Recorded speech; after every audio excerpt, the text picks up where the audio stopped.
سورہ بقرہ میں 183 آیت میں ہے سب بات یہ روزہ کے بارے میں۔ 4ویں بات ایک سنت کے بارے میں، روزے میں بھی مسواک سنت ہے، مسواک کرتی نہیں لکڑی سی، وہ روزے میں بھی کرے جا سنت کر کو بولتے ہیں۔ حضرت عامر بن ربیع رضی اللہ عنہ فرماتے ہیں کہ میں شمار نہیں کر سکتا کہ کس کثرت سے روزے کی حالت میں آپ صلی اللہ علیہ وسلم کو مسواک فرماتے ہوئے دیکھا۔ ابو داود 2364 کے ریفرنس میں سے۔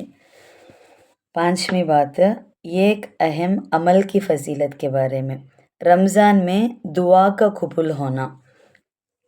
رسول اللہ صلی اللہ علیہ وسلم نے فرمایا، رمضان المبارک کے ہر دن اور رات میں اللہ کے یہاں سے جہنم کے قیدی چھوڑے جاتے ہیں، اور ہر مسلمان کے لیے ہر دن اور رات میں یہ ایک دعا ضرور قبول ہوتی ہے۔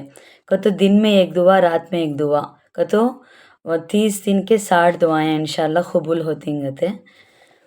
اب آپ کو 6ویں بات ایک گناہ کے بارے میں، مسلمان بھائی سے کینہ رکھنا۔ کینہ تو حسد، جلن، جلسی بولتے نہیں ایسا۔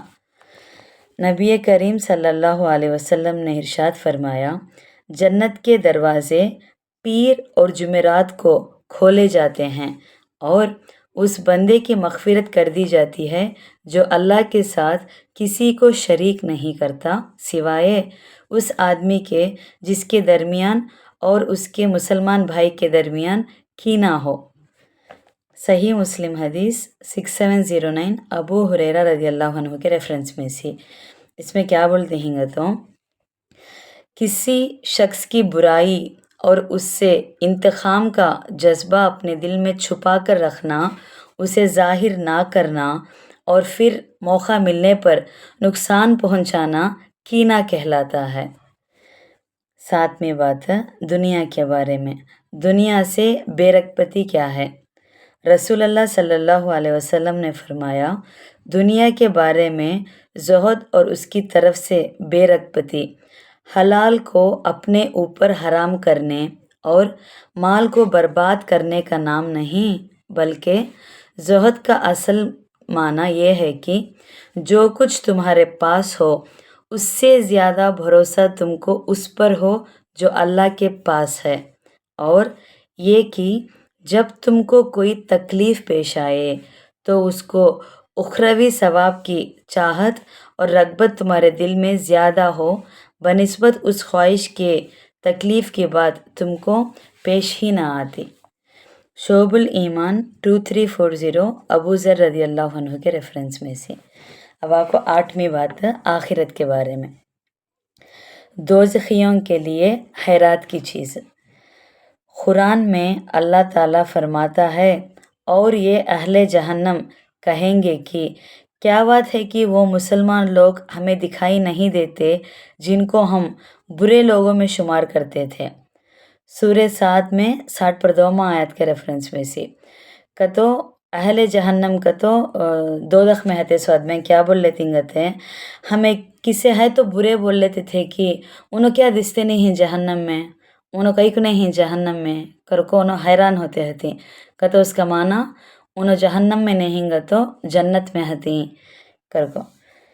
9ویں بات طب نبوی سے علاج کے بارے میں، بیری کے پتوں کے فوائد۔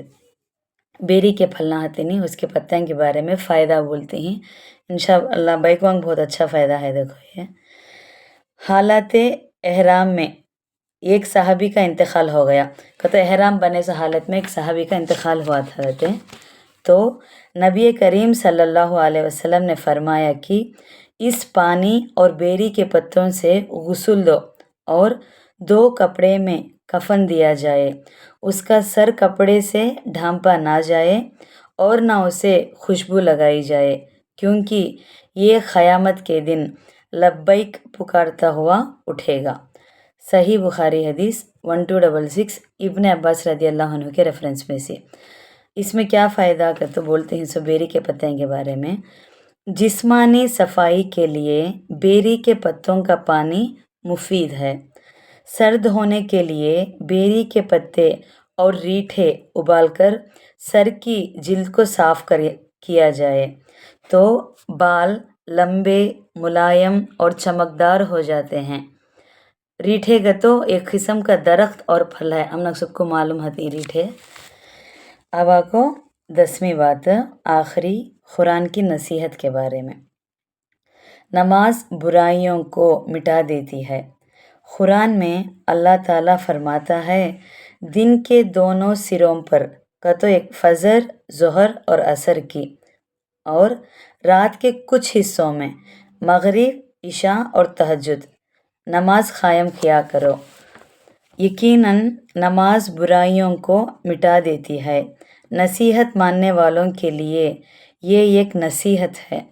یا کو سورہ ہود میں 114 آیت میں ہے سو بات۔ الحمدللہ آج کا 5 منٹ کا مدرسہ 23 شعبان المعظم کے بارے میں ہمیں بات کر لیے۔ انشاءاللہ کل 24 شعبان المعظم کے بارے میں بات کریں گے۔ السلام علیکم ورحمۃ اللہ وبرکاتہ۔